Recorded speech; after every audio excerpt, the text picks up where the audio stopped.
बिस्मिल्लाहिर्रहमानिर्रहीम अस्सलामुअलैकुम।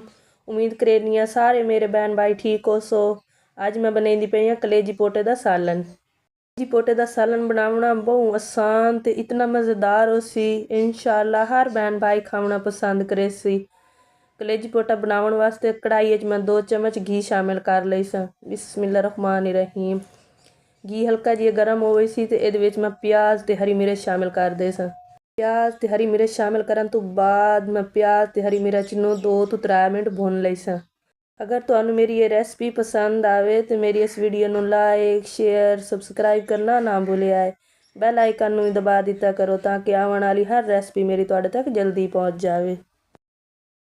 प्याज ते हरी मिर्च नूं थोड़ा जिहा भुनण तो बाद इहदे विच मैं पा दे सां लहसुन अदरक दा पेस्ट। हुण मैं शामिल कर दे सां लहसुन अदरक दा पेस्ट। लहसुन अदरक के पेस्ट नूं भी 2 ਤੋਂ 3 मिनट भून लई सां। लहसुन अदरक नूं भी इत्थे चंगी तरह भून लई सां ताकि जिहड़ा लहसुन अदरक दा कच्चापन हुंदा वो दूर हो जाए। लहसुन अदरक के पेस्ट नूं 2 ਤੋਂ 3 मिनट भुनण तो बाद खूबसूरत जिहा टमाटर शामिल कर दे सां। बिस्मिल्लाहिर्रहमानिर्रहीम। नाल दे नाल खड़े मसाले शामिल कर दे सां तेज़ पत्ता दालचीनी काली इलायची नाल कुछ पाउडर मसाले शामिल कर दे सां हल्दी नमक खुश्क धनिया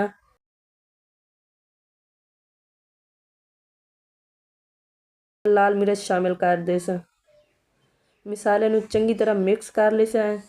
मसाले नूं चंगी तरह मिक्स करन तो बाद 2 ਤੋਂ 3 मिनट मसाले नूं भून लई सां। अगर तुहानू मेरी कोई गल दी समझ ना आउंदी पई होवे तो तुसीं मैनूं कमेंट करना है। इंशाअल्लाह मैं अपने बहन भाई नूं कमेंट दा जवाब दे सां। कोई गल दी समझ ना आउंदी पई होवे या कोई गल तुसीं मेरे को पुछनी होवे तो तुसीं मैनूं कमेंट करना है। इंशाअल्लाह मैं कमेंट दा तुहानू जवाब दे सां। कलेजी पोटे का सालन बनाना बहुत आसान है। इतना मज़ेदार हो सी कलेजी पोटे का सालन कि इंशाअल्लाह सारे मेरे बहन भाई पसंद करे सन। एक बार ये रेसिपी ज़रूर घरे ट्राई करिया। इंशाअल्लाह कलेजी पोटे का सालन बहुत मज़ेदार होंदा है। मिसाले मैं चंगी तरह भून लिया है तो हुण मैं कलेजी पोटा शामिल करे सा। बिस्मिल्लाहिर्रहमानिर्रहीम। मिसाले नाल चंगी तरह मिक्स कर ले सा कलेजी पोटे नूं। चंगी तरह मिक्स करन तो बाद कलेजी पोटे नूं मैं 15 ਤੋਂ 20 मिनट भुने सा। कलेजी पोटे जितना ज़्यादा आप भुने सा ना तो उतना ही मज़ेदार बन सी सालन इंशाअल्लाह। सारे मैं अपने बहन भाइयों नूं एक छोटी जी रिक्वेस्ट करनी आ कि मेरी वीडियो नूं पूरा वेखिया करें। मेरी वीडियो पूरी वेखी करे सो मैनूं सपोर्ट करे सो। तुहाडा छोटा जिहा क्लिक किसी बहन भाई की जिंदगी तब्दील कर सकता है भी है। तुसीं मेरी सपोर्ट कीता करो मेरी वीडियो पूरी वेखी करो। कलेजी पोटे नूं 15 ਤੋਂ 20 मिनट भुनण तो बाद इहदे विच मैं दही शामिल कर दे सां। बिस्मिल्लाहिर्रहमानिर्रहीम। दही दे नाल कलेजी पोटे नूं चंगी तरह मिक्स कर लई सां।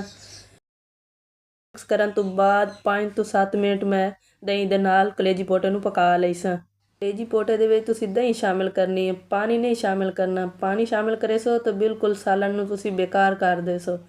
कलेजी पोटे च पानी नहीं पाउणा बिल्कुल भी दही शामिल करनी है पई। अल्हम्दुलिल्लाह माशाअल्लाह कलेजी पोटे का सालन इत्थे मैं बना लिया है। मैं इहदे उत्ते हरा धनिया छिड़क दे सां। बिस्मिल्लाहिर्रहमानिर्रहीम। अल्लाह पाक हर मेरे बहन भाई नूं अपने हिफ्ज़ो ईमान रखे। अगली वीडियो च मुलाकात हो सी। अल्लाह हाफिज़।